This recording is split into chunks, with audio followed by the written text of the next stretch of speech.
Hello friend, let's start with the today's discussion.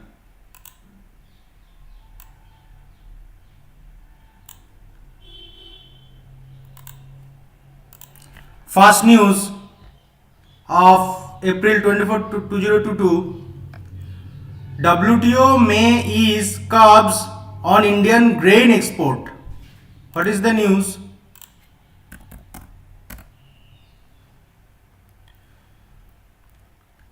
Ngozi Okonjo-Iweala, Director General World Trade Organization (WTO), is looking into resolving WTO rules that are making it difficult for India to export food grains to meet shortage in other countries caused by the Russia-Ukraine war, according to Finance Minister Nirmala Sitharaman. The difficulties, the minister said, included WTO rules around the export of food by a country that had also procured food on a minimum support price basis. So our finance minister Nirmala Sitharaman has requested the WTO World Trade Center or Director General that our country is facing difficulty to export food grain in other country where there is shortage of food grain caused by Russia-Ukraine war. Okay, and the Director General Ngozi Okonjo-Iweala of World Trade Center is looking into resolving the WTO rules so that it become easy for India to export food grain to the other country. Okay, so this is the what, but what is the difficulties India is facing to export food grains to other country? We should know, but we should first know what is World Trade Organization and what are their rules. So this is World Trade Organization. World Trade Organization is an intergovernmental organization that regulates and facilitates international trade. So World Trade Organization regulate and facilitate international trade. So international trade means the global trading between countries are regulated. The rules and regulation are regulated by the World Trade Organization. So their main function is to regulate and facilitate international trade. Government use the organization to establish, revise and enforce the rules that govern international trade. It officially commenced operation on 1st January 1995, pursuant to the 1994 Marrakesh Agreement, thus replacing the General Agreement on Tariff and Trade (GATT) that had been established in 1948. Okay, so officially it comes into effect from 1st January 1995, and it has approved on the decision taken on 1994 on Marrakesh Agreement, Marrakesh in Morocco. So in 1994 in Marrakesh Agreement, it has been decided to establish an organization which is called World Trade Organization, and finally established on 1st January 1995, and replacing General Agreement on Tariffs and Trade (GATT). So GATT replacing means it revised and start following. The World Trade Organization revised and follow the GATT. GATT means the General Agreement on Tariffs and Trade. So World Trade Organization is running on the basic of this GATT. Replacing does not mean that the GATT is not following. The WTO is running on the principle of GATT. Okay, General Agreement on Tariffs and Trade, and the GATT has been established on 1948. The WTO is the world's largest international economic organization with 164 member states representing over 98% global trade and global GDP. So it is the biggest regulator who controls almost 98% global trading. Now, WTO facilitates trade in goods, service, intellectual property among participating countries by providing the framework for negotiating trade agreement, which usually aim to reduce eliminate tariffs, quotas and other restriction. These agreements are signed by representatives of member government and ratified by the legislature. The WTO also administer independent dispute resolution for enforcing participant adherence to trade agreement and resolving trade dispute. The organization prohibits discrimination between trading partners but provide exception for environment protection, national security and other important goals. So this is their main basic principle is their aim to reduce the tariff, quotas and other restriction. Means if India is exporting some material to other country, then if other country impose a very high amount of tariff on the Indian good, then the value, the price of that good become very high and it will be not sold on that country. So WTO will play a major role who will reduce the tariff. WTO will order the country to reduce your tariff.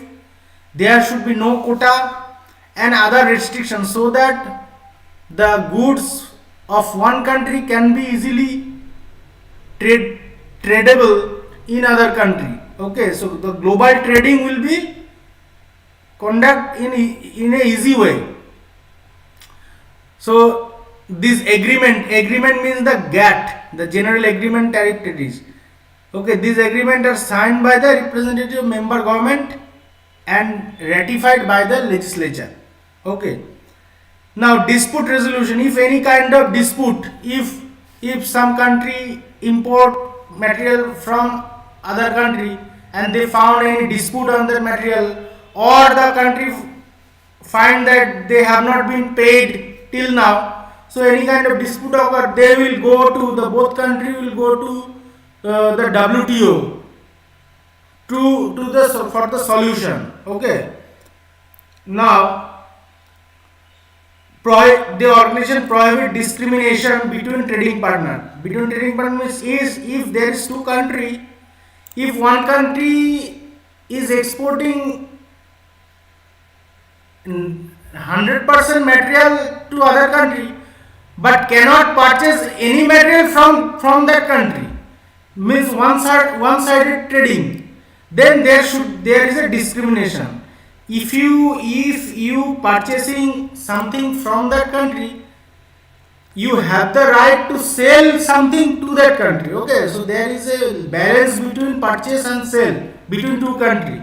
So there should not be a discrimination and there should not be any most favored country.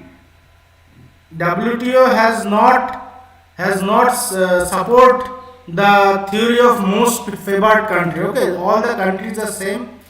There should be balance between purchase and selling. That is prohibit discrimination between the trading partner, but provide exception for environmental protection. Means you have to buy something does not mean that you buy something which is harmful for the environment. You cannot sell a product which is against the national security. Means if China is selling some app to India, but the app is a threat to national security, then India can reject from buying that app. Okay, so national security and other important goals. The WTO headquarters is Geneva, Switzerland. This is the WTO headquarters. Now their main function is work on the principle of GATT, General Agreement Tariff and Trade. This is the agreement. WTO is an organization, it's an office, and their principle on the General Agreement Tariff and Trade between the countries, between that 164 countries. Okay.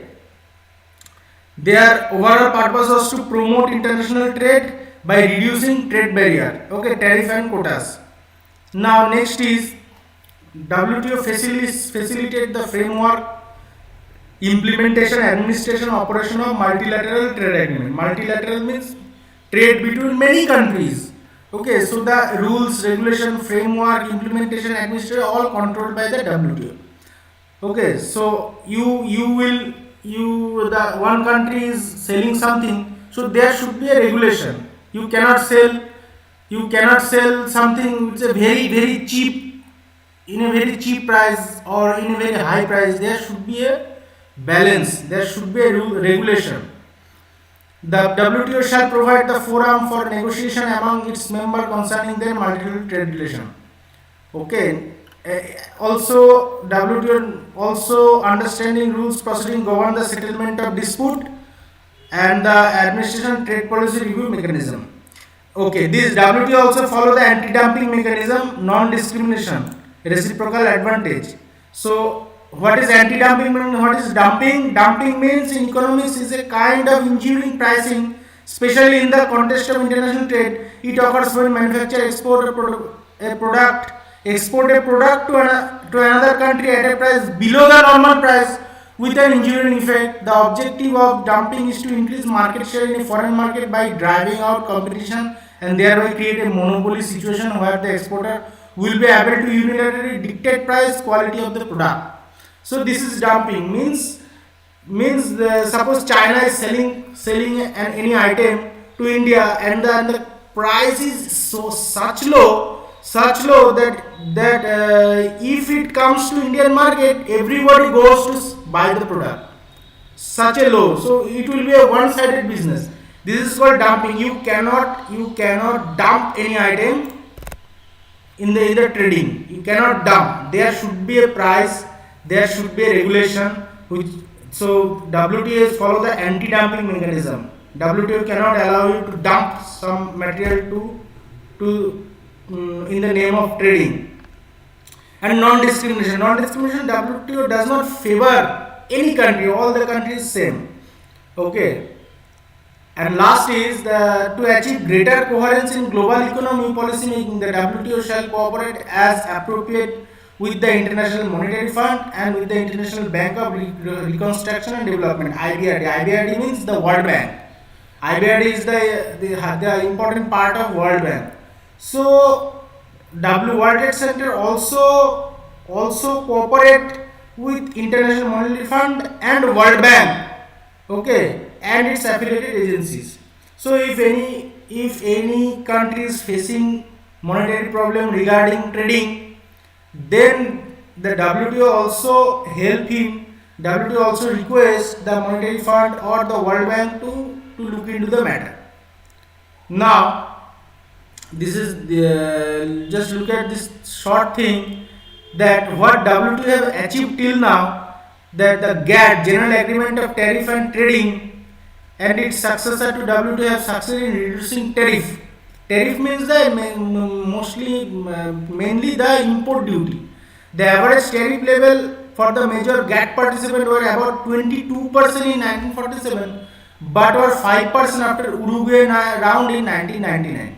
So after 1999, the tariff became 5%. After Uruguay round is 8th round on multilateral trade negotiations. So there are many round, many sitting, many conference regarding the general agreement of tariff and trading. After 8th round of conference, the member countries have decided that the tariff should be 5%, not 22%. Okay. The import duty cannot be high or cannot be very low also. It should be a balanced. If the import duty is very high, then the material will not be sold in the market. If the import duty is very low, then the local seller, the local producer will be in threat. Okay, their product will not be sold. If the import duty is so low, then that the material come from foreign country will be cheap than the local product. So there should be a balance in the import duty. Okay. The Uruguay round was 8th round multilateral trade negotiation conducted within the framework of GATT, spanning from 1986 to 1993. So 86 to 1993 there are 8 number of sitting. Okay, and after the 8th sitting in 1993, it was decided that we should go for a final GATT agreement and also establish the organization World Trade Center. And finally in 1995, first January 1990, after 1993, then 1995, again in 1994 the Marrakesh Agreement. in Morocco under the Uruguay round. This is the last, this is the 8th round, that is 1994 in Marrakesh Agreement Morocco Uruguay round. After that, World Trade Center was established in 1st January 1995. Currently, WTO has 164 member, 160 UN member. Then another member is European Union is one member. Then Taiwan, Hong Kong and Macau. Taiwan, Hong Kong, Macau both are claimed by China, but WTO has WTO considered they are sovereign country. Taiwan, Hong Kong and Macau. Now here I have told you that also cooperate with International Monetary Fund and IBRD, means the World Bank. So what is the actually IMF and what is actually World Bank, we should know. So this is about the World Trade Center. So World Trade Center main function is to regulate the international global trading, okay, and regulate the import duty, no discrimination, no dumping, okay, no favored country. These are the thing controlled by the regulated by the World Trade Organization. Okay, so if you selling something, you have to purchase something. That is the rule followed by World Trade Organization. Now it is not clearly written in the newspaper that what exactly the problem India is facing to export food grain, but you can guess that as WTO the rule saying that if you cannot dump anything in a very low price, that is the first problem. Means if India want to export food grain in a very cheap cost, India cannot do in a very cheap cost because there is anti-dumping mechanism. So India is telling that please easy, not remove, please easy the anti-dumping mechanism so that we can export our food grain in a low cost to the other country, other poor country. Another WTO rule is there should not be any discrimination. If you selling something, you have to purchase something. Means if India is selling food grain, India have to purchase something, but the other country is not in a situation to sell something to India. Okay, so India cannot export also. So these are the rule India is facing in the time of exporting food grain. So India has requested the DG of World Trade Organization to ease the rule, so that ease the rule in this case, so that India can help the poor country by exporting food grains in a cheap cost. Okay, so these are the discussion between our finance minister and the DG, Director General of World Trade Organization. So these are the related topic. And now many people don't know exactly the difference between IMF and World Bank. What are these two bodies?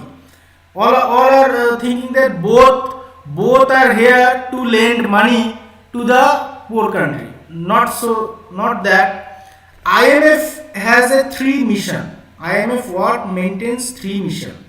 Okay, one is it keeps track of the global economy and those of its member countries, like GDP, inflation. The group employs a number of economists who monitor member countries' economic health. Each year the IMF provides each country with an economic assistant. Means first function, the main function of IMF is to track global economy and those of its member countries, like GDP, inflation. So their first function is to keep track global economy. What is the situation of current global economy? What is the growth of the global economy? What is the growth of economy of each of its member country? Okay, what is the GDP, gross domestic product of each country? What is the GDP of India? What is the GDP of Pakistan? What is the GDP of United States? Okay, to calculate all the things. Then the inflation. Okay, so all the things, like 2-3 days before, one news was published that IMF calculate India will grow to 8.2% in this financial year. In this 2022 to 2023, the GDP of India will be 8.2%. Okay, calculated by the IMF. So the main function of IMF is to calculate, to track which way global economy is going, what is the progress, economical progress. So calculating and tracking this economical situation is the main function of IMF. Okay, and also IMF employs a number of economists. So IMF also send some economists to each countries who monitor economic health,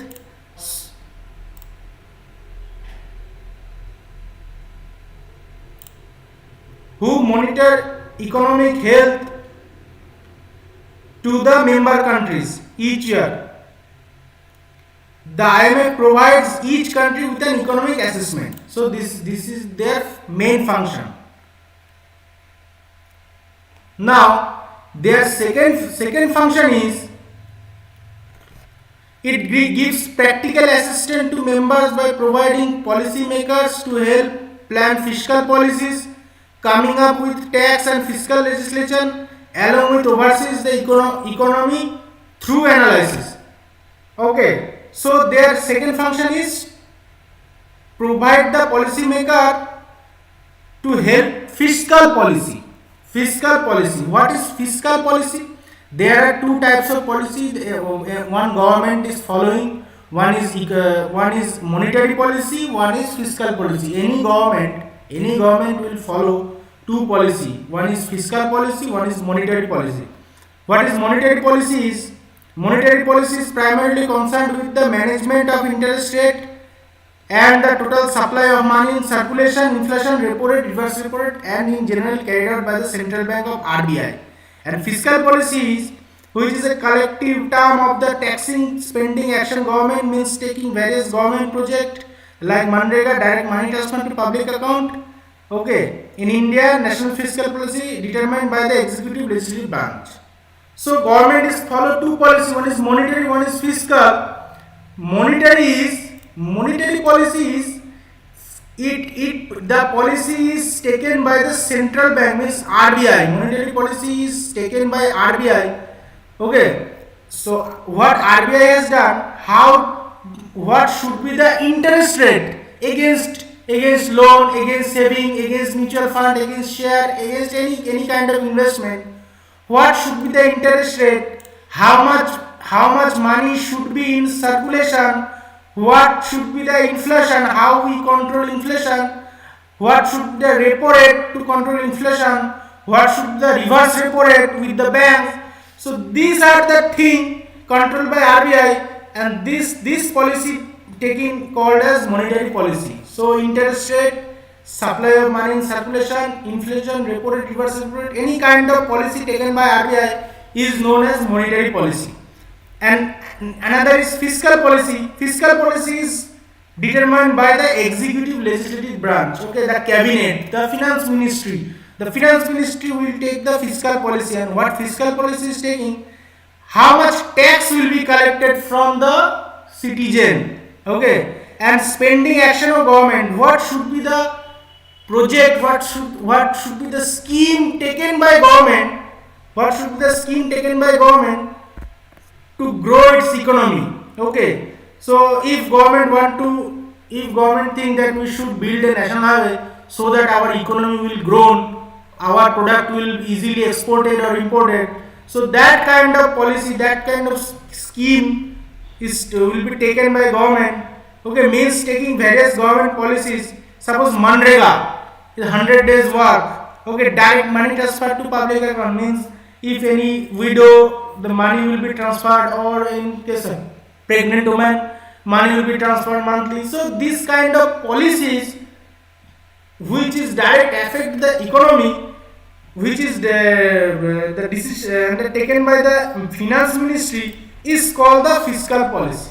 Okay, so monetary policy and fiscal policy, these are the two policies taken by government. So this fiscal policy will be determined by planned by the IMF.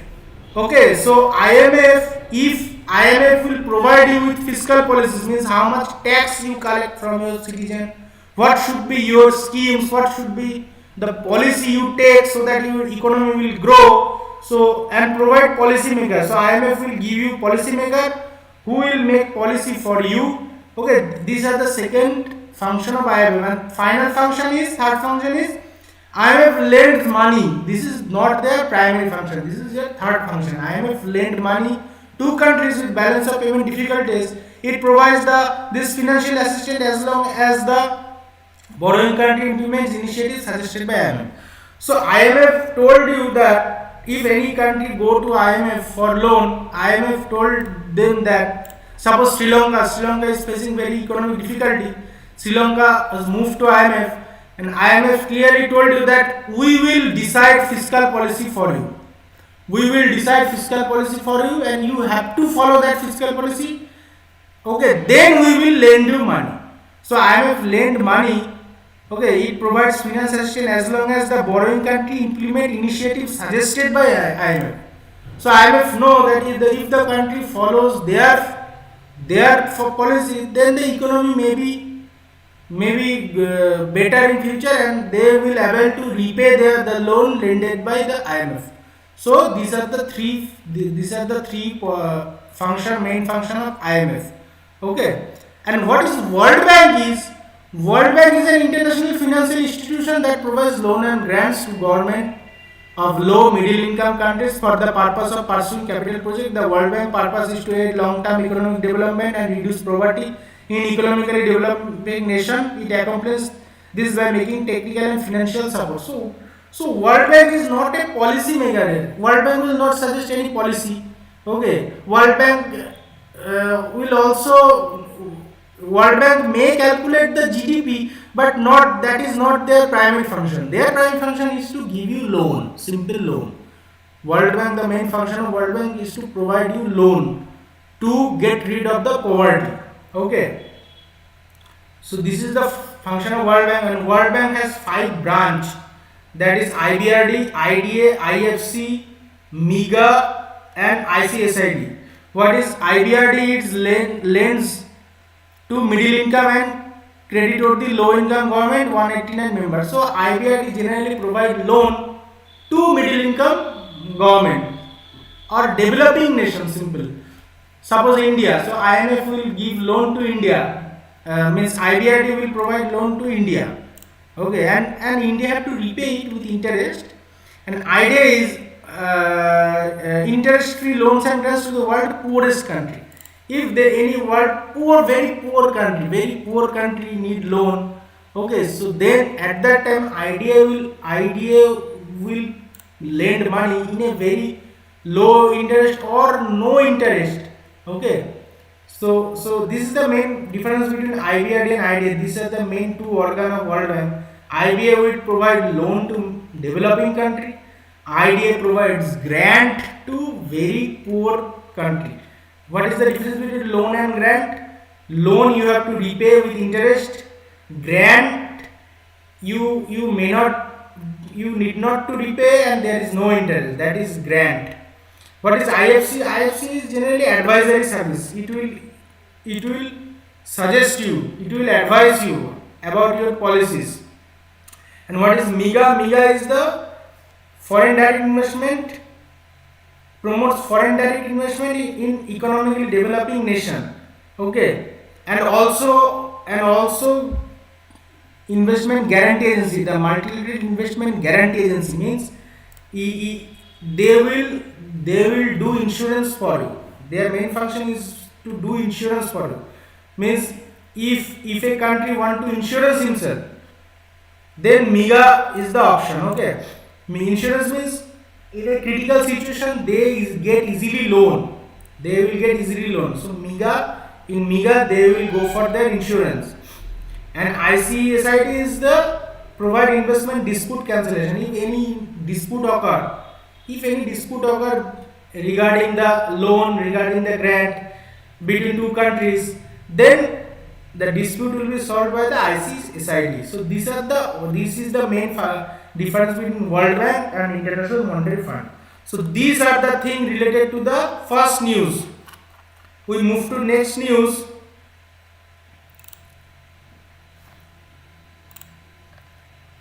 ED to follow money trail in Jahangirpuri.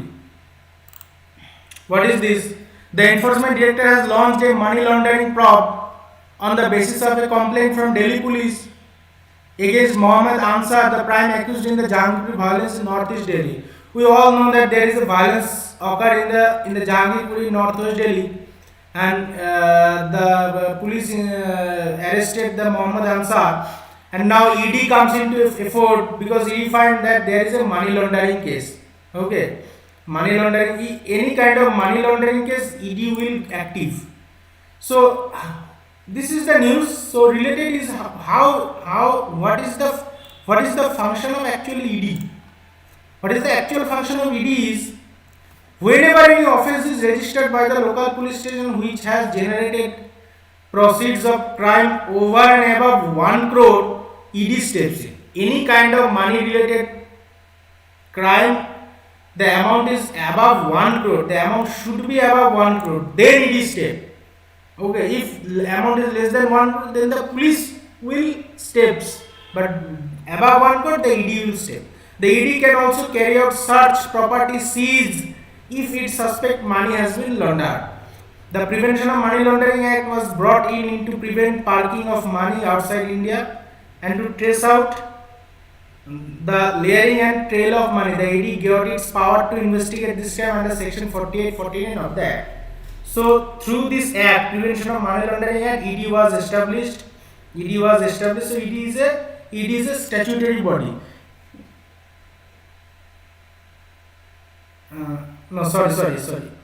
So by this Prevention of Money Laundering Act, the ED got its power. So ED is a executive body. Executive body means ED is established by the cabinet, by the executive. Means the cabinet. ED is simply established by the cabinet. Okay, for the to solve specially for the money laundering case. Like CBI is also a executive body formed by the executive cabinet, is specialization in crime. Okay, so this is the executive body. This is not a constitutional body, not also a statutory body. Constitution means not mentioned in the constitution, not established through a Parliament Act. It is not established through Parliament Act, so it is not a statutory body also. Okay, simply it is a executive body. Now the ED is a law enforcement agency and economic intelligence agency responsible for enforcing economic law and fighting economic crime in India.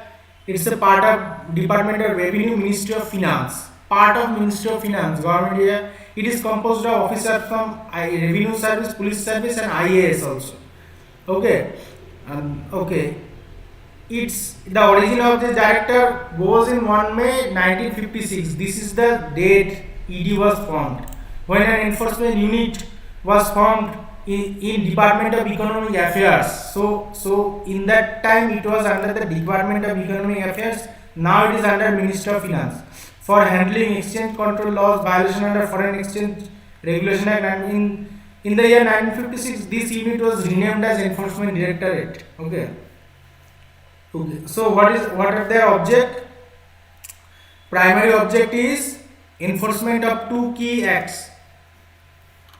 Government of India, namely Foreign Exchange Management Act 1999 and the Prevention of Money Laundering Act 2002. So their function is based on these two acts. Okay. Now, so this is the related news. Next news is NIA team surveys attack site in Jammu.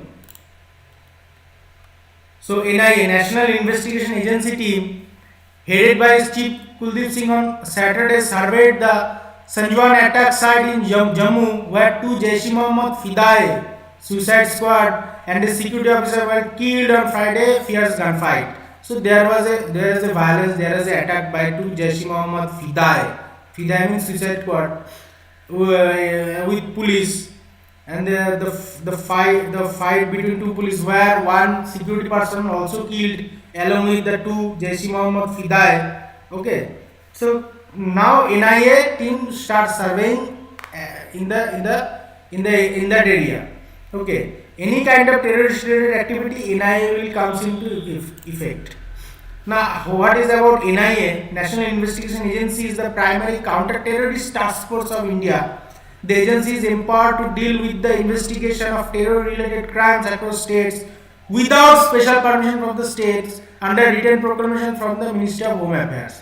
So NIA will go to any state without any permission from the state government and to start their investigation, their arrest, any kind of counter-terrorism task they can perform without any written order from the state government.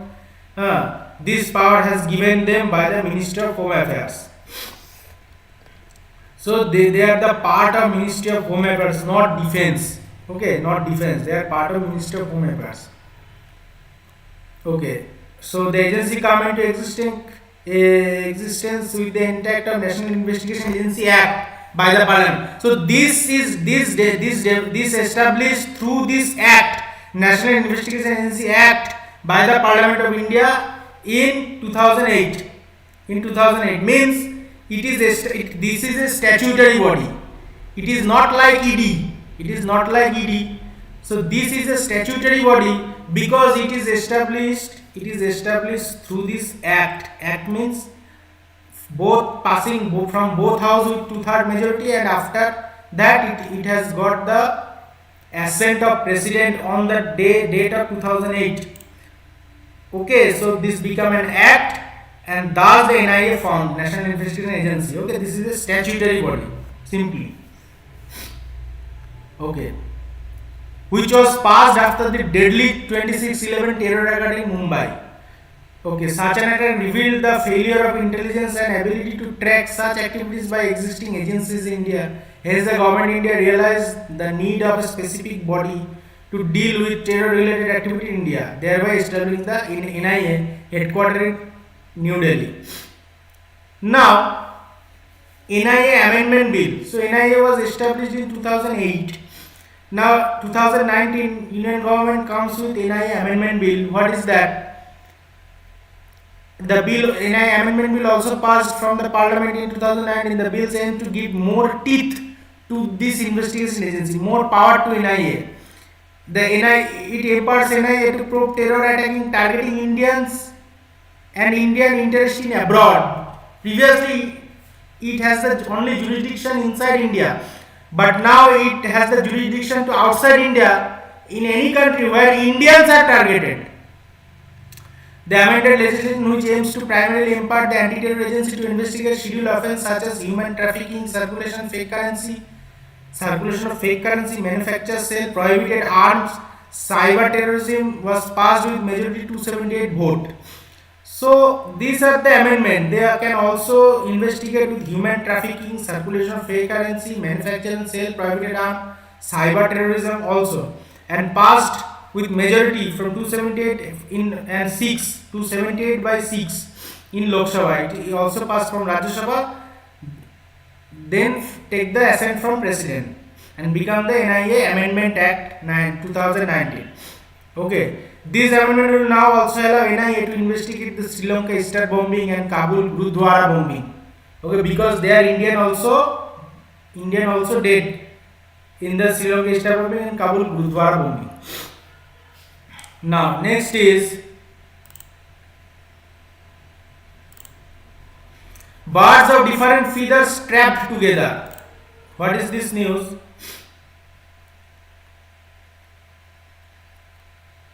Following a massive raid by Delhi police on the illegal bird market in near Jama Masjid, a number of parakeets with small size parrot, were set free by PETA India at the Ashola Wildlife Sanctuary last week. Okay, the parakeets were among the many birds rescued last month in a joint operation by Delhi police and PETA.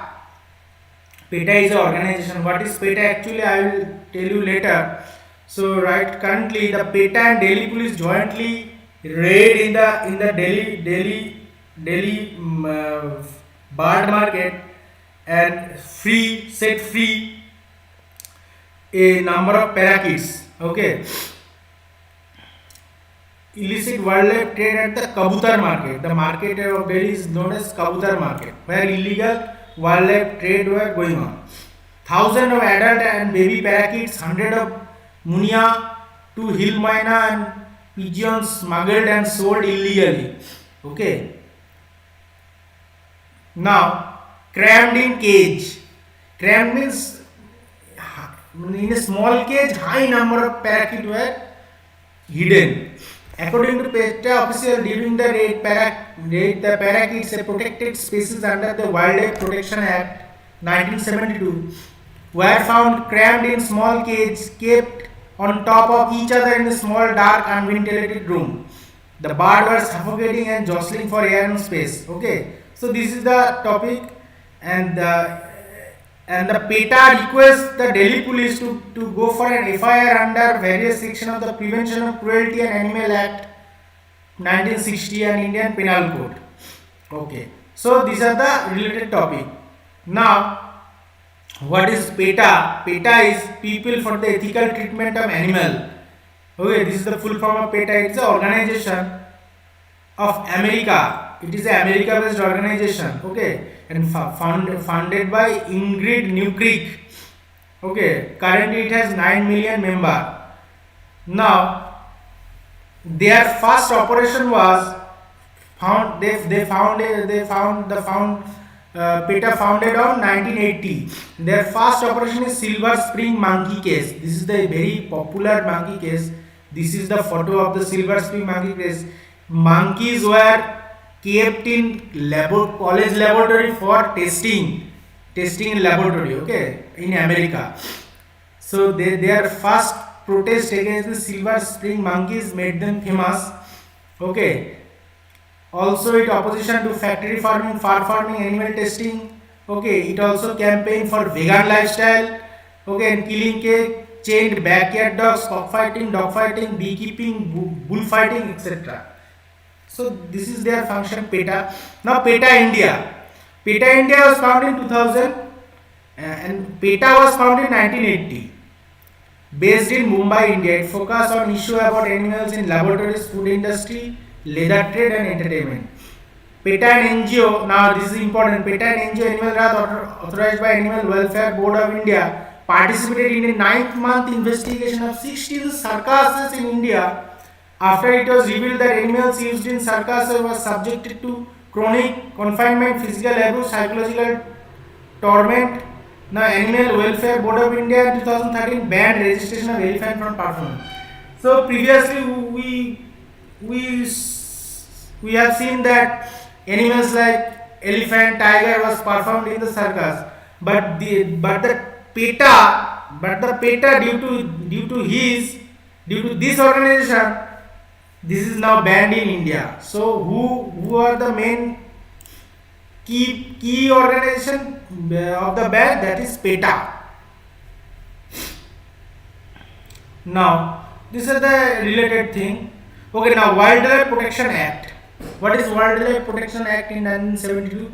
It is an act of parliament. Act of parliament means it is passed from both house through 2/3 majority, then from the president. Passed from the president in 1972. So what is the necessary for this act? Before 1972, India had only 5 designated national park. Only 5 designated national park, like Jim Corbett National Park, one of the oldest national park in India. But in 1972, India enacted with Wildlife Protection Act and Project Tiger in 1973 to safeguard the habitats of conserved relevant species. Today there are 106 national park. So the main function of this act is to regulate or to give punishment against animal killing or animal trafficking, etc. And it is based on mainly to protect the animal. Protection Act, Wildlife Protection Act. So to protect the animal. Okay. So with this Protection Act, India later slowly established many other national parks. Today India has 106 national parks. Okay. Now there is an amendment bill. It is a very old act, 1972. Today it is Amendment Bill 2021. Okay, tabled in Lok Sabha, it is still in bill. It is not promoted to act. Okay, not still till now it is in the bill of in the table of Lok Sabha. So it required to pass from two-third majority. What is the amendment bill is legal framework for the protection of various species of wild animals and plants. While it has been amended several times, the latest set proposed amendment, the amendment is to make it more compliant with the Convention on International Trading in Endangered Species, Wild Fauna and Flora, to which India is signatory. So before it is only related to protection of the animal, but the amendment will also give power to ban the international trading of endangered species of wild flora and fauna. So this is the Wildlife Protection Act. Now next is Prevention of Cruelty to Animal Act. This is another act of 1960, Act of Parliament enacted to 1960, prevent the infliction of unnecessary pain, suffering on animals, and to amend the laws relating to the prevention of cruelty of animals. So you cannot go in a zoo and you cannot unnecessarily give pain to any animals. That is prohibited by the Prevention of Cruelty to Animal Act 1960. Okay, as per the provision of law, the Government of India formed the Animal Welfare Board. So according to this act, Government of India formed the Animal Welfare Board. Now Animal Welfare Board of India, headquartered in Ballabgarh, Haryana state, is a statutory advisory body. Statutory means passed from the both house of parliament. Its main function is advising Government India's Ministry of Fishery, Animal Husbandry, Dairy, Department of Animal. So they give advice. Animal Welfare Board gives advice to the ministry. So according to the advice given by the Animal Welfare Board of India, the Ministry of Fishery or the Department of Animal Husbandry, Dairy ban the use of elephant and tiger in circus. So this is the related news. Now next topic is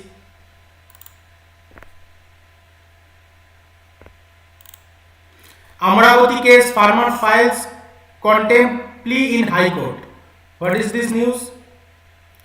Farmer D.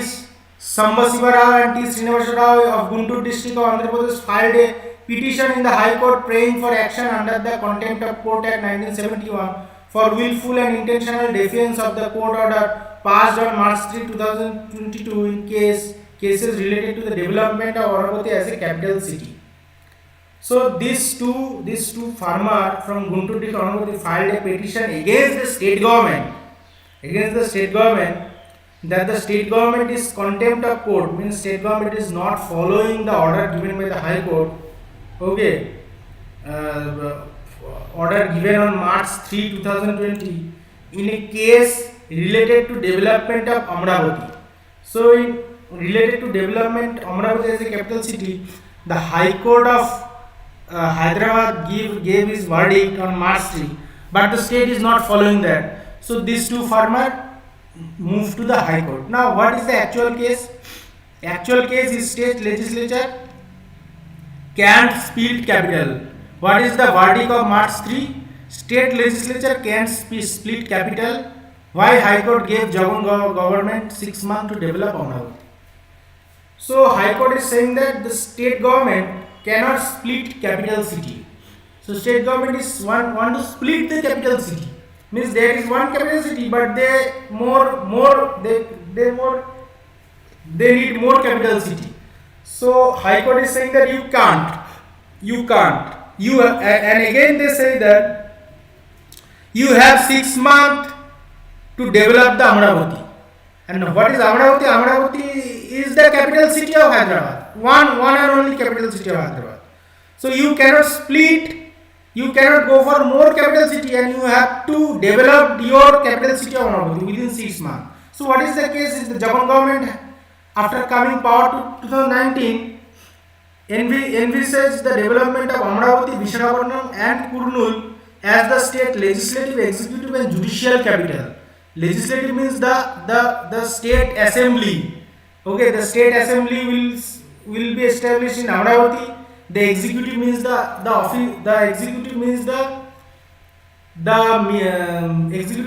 cabinet. The council of minister the Council of Ministers will sit in Visakhapatnam, and the judicial, the High Court will be sit on Kurnool. So there will be three capital for the three pillar of government. Okay. But the Andhra Pradesh High Court Thursday not only held that the state assembly does not have legislative competence to trifurcate the state capital. Okay, as per this act, Andhra Pradesh Capital Region Development Authority Act 2014, and the land pooled under Andhra Pradesh Capital City Land Pooling Scheme 2015, it also instructed government to develop Amaravati as a capital city. So by citing these two act, High Court told our state government that you cannot go for this bifurcation or trifurcation. Okay, because there is two act. What is this two act? I am telling you. The bench also observed that the state had failed to undertake development infrastructure and hand over developed plots to farmers who had voluntarily given up their agricultural land towards land pooling scheme for development of the capital city of Amaravati. Okay. So High Court also observed that many farmers voluntarily given up their agricultural land towards the land pooling scheme. So what is the land pooling scheme? This is the land pooling, Andhra Pradesh Capital City Land Pooling Scheme 2015. In this scheme, many farmers voluntarily donate their land in Amaravati district so that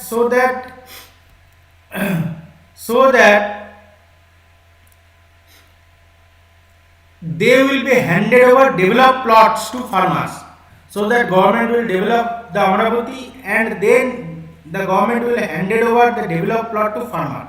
Okay. So now three capital plan is 2014. The Andhra Pradesh Reorganization Act was passed Parliament, leading to the creation of new state Telangana. So Telangana was formed in 2014. Then in the same year, Andhra Pradesh Capital Region Development Authority Act. This act was passed under Section 5. Hyderabad was named as the common capital of Telangana and Andhra for a period of 10 years. So according to this act, from 2014 to up to 2024, Hyderabad will be joint capital of Telangana and Andhra Pradesh.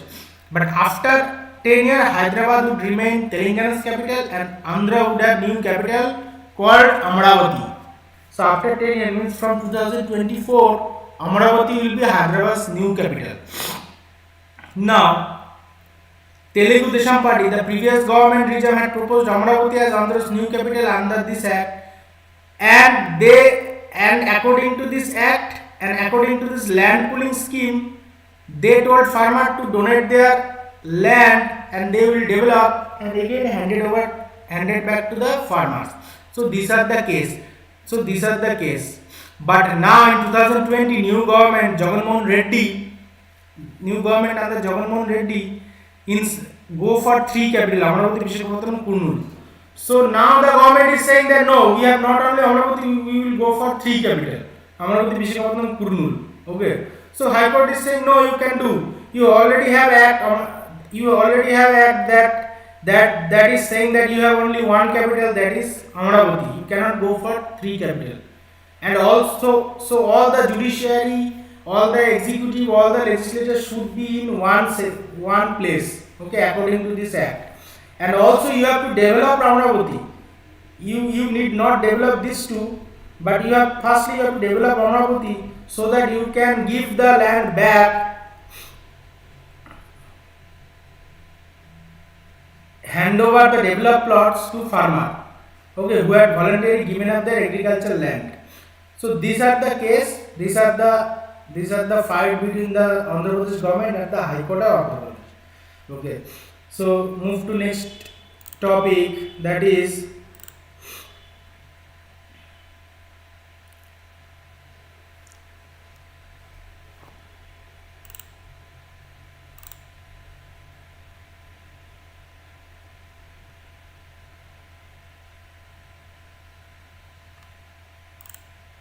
this. Doval to lead first international intelligence head Delhi meet. What is this? Doval is Ajit Doval, National Security Advisor. 2 days before Ministry of External Affairs MEA begins its annual Raisina Dialogue in Delhi, National Security Advisor Ajit Doval will lead discussion at India's first such conference of intelligence agency chief, also being held in the capital city on Sunday. So before start of annual Raisina Dialogue, the Minister of External Affairs decided that there should be a conference regarding the national securities. So 2 days before Minister of External Affairs begins the annual Raisina Dialogue, National Security Advisor Doval lead discussion first such conference of intelligence agency chief. So there are many intelligence agency chiefs will come to India, has come to India, and they have a important conference with Ajit Doval, and this discussion occurred before the start of annual Raisina Dialogue. Now, this security related conference is expected to bring together heads and deputy heads of top intelligence security organizations from more than 20 countries, mostly from Western, and their allies, intelligence chiefs and deputies from Australia, Germany, Israel, Singapore, Japan, New Zealand, among those are expected to attend the conference. Now, the Research and Analysis Wing, RAW, and the National Security Council Secretary that reports to National Secretary Ajit Doval, he will also attend the meeting. So these are the topic. Now important is annual Raisina Dialogue. What is this annual Raisina Dialogue? It is very important. The Raisina Dialogue is a multilateral conference held annually in New Delhi. Since its inception in 2016. The conference had emerged as India's flagship conference on geopolitics and geoeconomics. Okay. The conference is hosted by the Observer Research Foundation in collaboration with Minister of External Affairs. So there is a geopolitics and geoeconomics conference where many important authority from all over world has come. Okay, and this conference is organized by Observer Research Foundation collaboration with Minister of External Affairs. India's flagship conference on geopolitics and geoeconomics. Geopolitics and geoeconomics means, what is the difference between politics and geopolitics? Politics is a step by which you can run a country or run a state. Okay, that is politics. Geopolitics means it's a geography. It is a geography related. Geography means not tropical geography but economical geography. How much you have sources, how much you can export, how much you can import, how much you can produce, what is the economic condition. That is economic geography. So that is related to geopolitics. Okay. Now, what is economic geography? Economic geography is the study of special variation of human economic activity, production, consumption, exchange with emphasis on resource endowment, international trade, commerce, population growth, settlement, development, interaction, interdependencies, and regional supply and demand. This is economic geography, and the politics on economic geography is known as geopolitics. Okay. Now the conference is structured as a multi-stakeholder cross-sectoral discussion involving variety of global policy maker. Okay. Now this is known as Raisina Dialogue. So in this year, the theme of Raisina Dialogue is Rethink Democracy, Trade, Tech, Ideology, End of Multilateralism, a Network Global Order. Multilateralism means decision taken by many countries. But today we saw that the multilateralism is slowly ending, means one country has decided and take action. So that should not be the process. So end of multilateralism, water Caucasus, turbulent tide in Indo-Pacific, communities first respond to health developed planets, achieving green transition, common imperative, diverging relatives, Samsung versus Goliath. It's a myth. The persistent and relentless tech war. Who is more strong? Which country is more strong in tech? Okay. This is the theme, and many dignitaries will come and give their important speech. Okay. Now, one important is of this dialogue is the unicorn sighting. This is important. One of the agenda of Raisina Dialogue is about unicorn sighting. If you move to this website, we can know actually what is this Raisina. This is the rice. This is from Observer Research Foundation. They are the organizer of this dialogue in collaboration with Minister of Economics. Okay, so these are their theme, and Narendra Modi and President of Union Commission Ursula von der Leyen, she is invited, and these are the important member who will going to join. Okay, now what are the agenda? If you go for the agenda of this conference, 3-day conference. This is the 3-day conference. 3-day conference, and agenda is mainly on this topic. Agenda are mainly on this topic. Okay, so in each topic, many dignitaries will give their important speech in each of topics. So it will go for 3 days. Okay.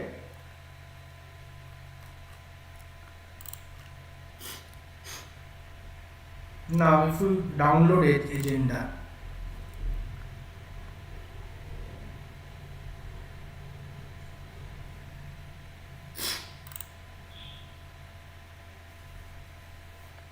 Okay, these are the agenda.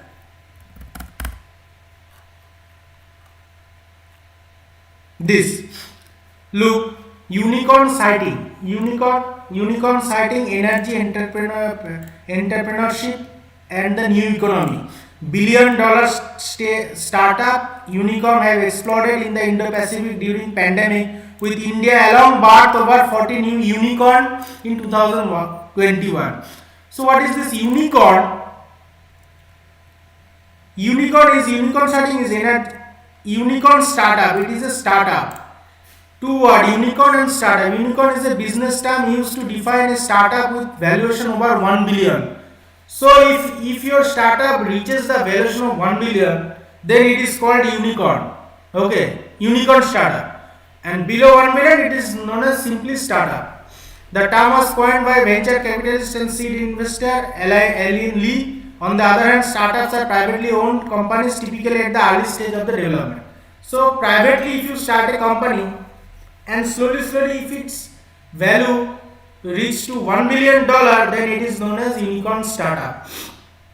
So in 2021, India has this much of unicorn startups: Browstech, Razorpay, Zerodha. Okay, growth. These all companies' valuation touched $1 billion. Okay, starting from very low, slowly it will go and touch the value of $1 billion. Cred, Byju's, CoinDCX, Urban Pharmacy Star, Misho, Gupshup, Charges, Droom. Okay, and in this year already these are the unicorn startup.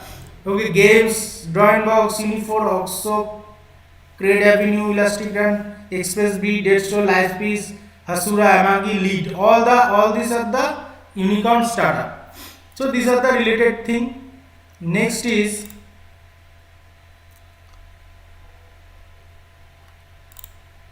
Army not against removal of AFSPA. What is this? Defense Minister Rajnath Singh on Saturday sought to dispel the misconception that the army was against the removal of controversial Armed Forces Special Power Act 1958. So Rajnath Singh was telling that army is not against the removal of controversial Armed Forces Power Act. Okay, army does not want to rule. Army does not want to rule in any state. Okay, speaking at the function in Guwahati. Now, he said India would eliminate terrorists from across the border if needed. Mr. Singh that the partial removal of AFSPA from Assam, Manipur, Nagaland was the result of durable peace and stability in the northeast. Okay, so what is AFSPA and why India removed the AFSPA partially from Assam, Manipur, Nagaland? AFSPA means Armed Forces Special Power Act 1958. Under the control of, means passed from Parliament, under the control of the Government of India, considered disturbed area. So if government area find the area is disturbed, then this act was enabled on that area, Armed Forces Special Power Act. Okay, so you can guess the army will be deployed in that area. They will arrest anyone anytime. Okay, so army so there is no rule of law. If there is no rule of law, if the state government cannot control the area, then Armed Force Special Power Act was enabled in that area. Okay, now disturbed area. Now how the area will be disturbed? What is the definition of disturbed area? According to section 3 of FSPA Act, empowers the governor of the state and union territory to issue an official notification on the Gazette of India, following which the center, so the governor of state or union territory issue an official notification on the Gazette of India, following which the center has the authority to send in armed force for civilian. It is still unclear whether the governor has to prompt the center to send the army or the center on its own send its troops. Okay. So once declared disturbed, the region has to maintain status quo for a minimum 3 months. Status quo means the armed force will be applied. The armed force will be applied for minimum 3 months. Maximum from many duration it can impart, but minimum 3 months there should be army. The control will be totally under army.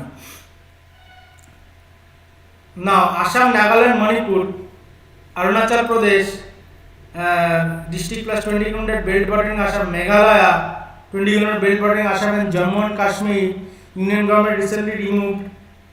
Okay, these are the area which were under the FSPA, but Union government recently removed FSPA from many areas of northeast, withdrawing it entirely from 23 districts in Assam, partially from 7 districts in Nagaland, 6 districts in Manipur, 1 district from Assam.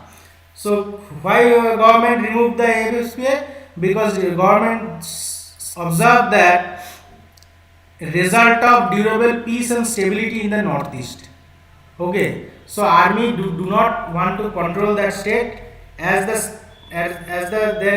is a durable peace and stability. So government will which minister of Home Affairs, not the Defense Ministry. Ministry of Home Affairs will slowly removing the FSPA from that disturbed area. Okay, so this is the northeast border.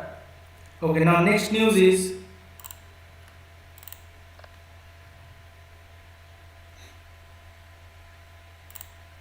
Argentina to revive Falkland issue in India.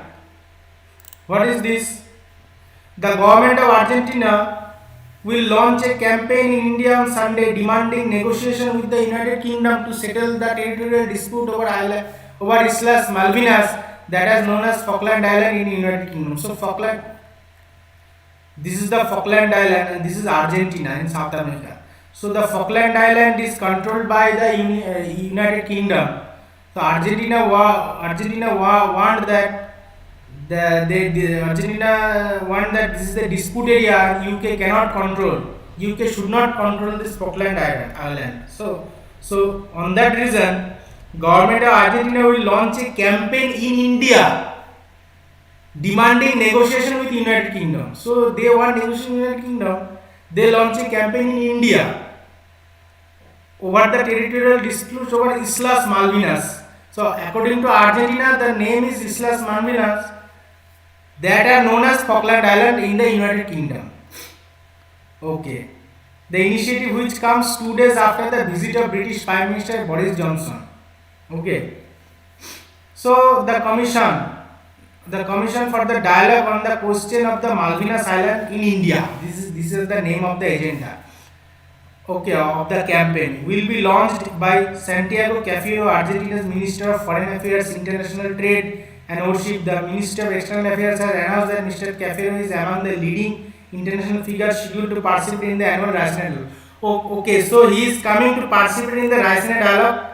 He will also start a campaign, okay, which is called as the Commission of the Dialogue for the dialogue on the question of the Malvinas Island, India, okay, against the UK. So this is the topic. Okay, this is the Falkland Island in the South Atlantic Ocean.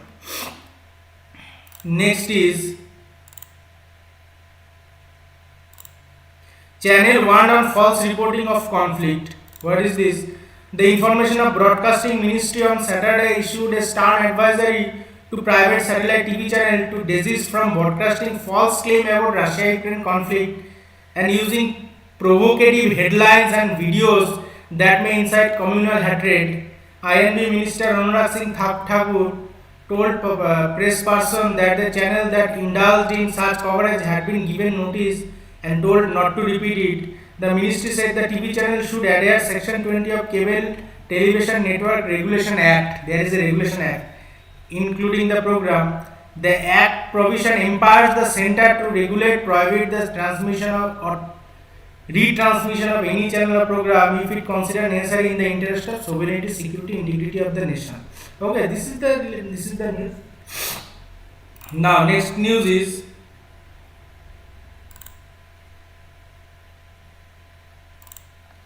not enough train to ferry coal to Nalco. What is this? Indian state-run aluminium producer National Aluminium Company Limited, Nalco, National Aluminium Company Limited. So their main function is to produce aluminium. Nalco, and headquarters is Bhubaneswar, Odisha, is facing a coal supply shortfall due to supplies being diverted to private electricity generation and a shortage of trains to deliver fuel to Nalco's power plant. So they are not receiving enough coal because the coal supply is diverted to electricity generation. So coal is diverted to power plant and Nalco is not receiving enough coal, and also there is shortage of train to deliver the coal to Nalco's power plant. Okay, daily supplies to Nalco were falling short. Requirement at least 5,000 ton due to the train shortage. Okay. Now, what is about Nalco? Nalco is a government company. Government company means public sector company. Means government has a share more than 50%. Means government has a share of 51%. Having integrated and diversified operation in mining, metal and power. So mining, metal and power, both in three sectors they are doing their operation under the ownership of Ministry of Mines, Government of India. So who is the owner? Ministry of Mines. Presently Government India holds 51.5% equity in Nalco. It is one of the largest integrated bauxite aluminium power complex in the country, encompassing bauxite mining, alumina refining, aluminium smelting and casting, power generation, rail and port operation. Okay. As a responsive corporate, the company is harnessing renewable energy. Aligned to the ambitious program of Government of India, the company has already commissioned 198 megawatt wind power. So they also generate wind power, and further 50 megawatt wind power plants are in pipeline, making it the highest producer of renewable energy among PSU. So PSU also start producing renewable energy, and among the PSU, Nalco has the power to produce the highest amount of wind power, headquartered in Bhubaneswar. So what are the product they produce? Ingot, alloy ingot, T ingots, so aluminium metal, and then alumina hydrate, then rolled product, renewable checkered sheet, and also power, thermal power, cogeneration power, wind power, solar power. So the thermal power, they need the coal. Okay. So this is the news. Then the news is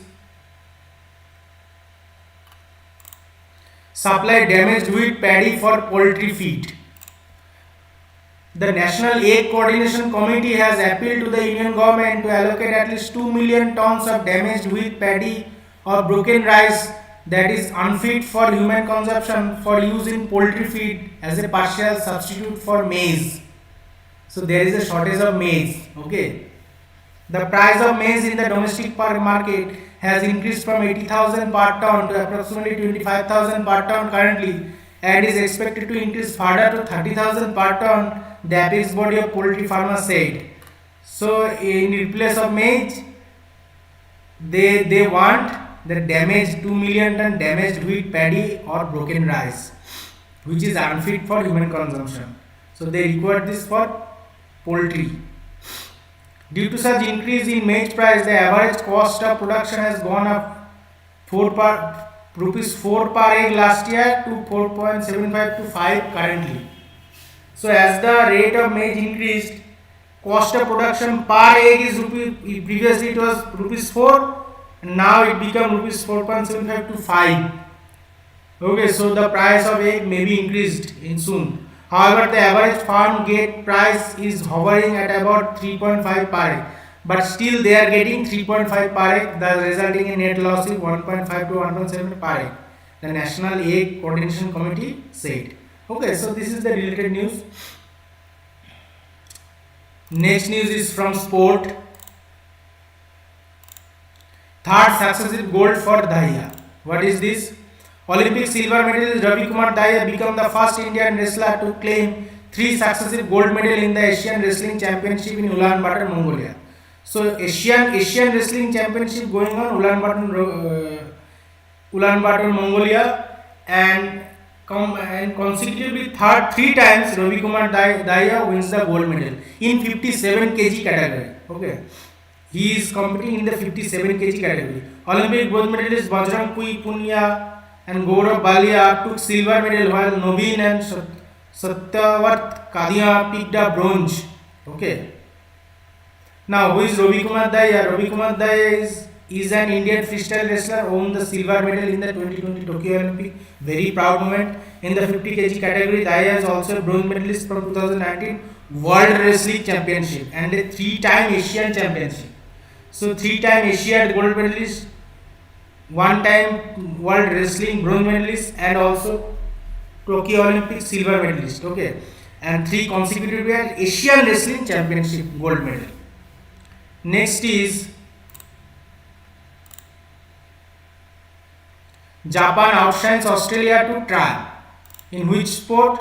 Japan pulled off a cup against Australia with an exhilarating performance, scoring 2-1 victory in the final of Asia Oceania World Junior Under 14 Girl Tennis Tournament on Sunday.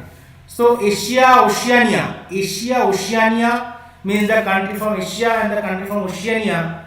World Junior Under 14 Girls Tennis Tournament is going on in DLTA Complex, New Delhi, in the final owned by Japan against Australia with a 2-1 victory. Okay, so Japan won the competition. And what about India? India in the third place. India lost 2-1 to the Korean team. Okay, to the South Korean team. Aishwarya Yadav did well to beat Ji Huan for lost 5 games, but India lost 2-1. The team under leadership Nominable had done. So India gained the 4th place. Okay, so first is Japan, second is Australia, third is South Korea, and 4th is India. Now, next topic is J University teams have a good day. In which sport? Host J University notched up win in the badminton women's team and women's basketball event on the opening day of Khelo India University game here on Sunday in Bangalore. So Khelo India University game has started from today, and the host city is Bangalore. This is the previous year Khelo India University game champion. Okay, Khelo India University game, the second edition of which is set to be held in Bangalore from April 24 to May 3. Universities, and the host university is Jain University. Okay, first edition was at Odisha in 2020 and second edition in Bangalore, Karnataka. So these are the from today's news. If any opinion, please text me or call me in this number.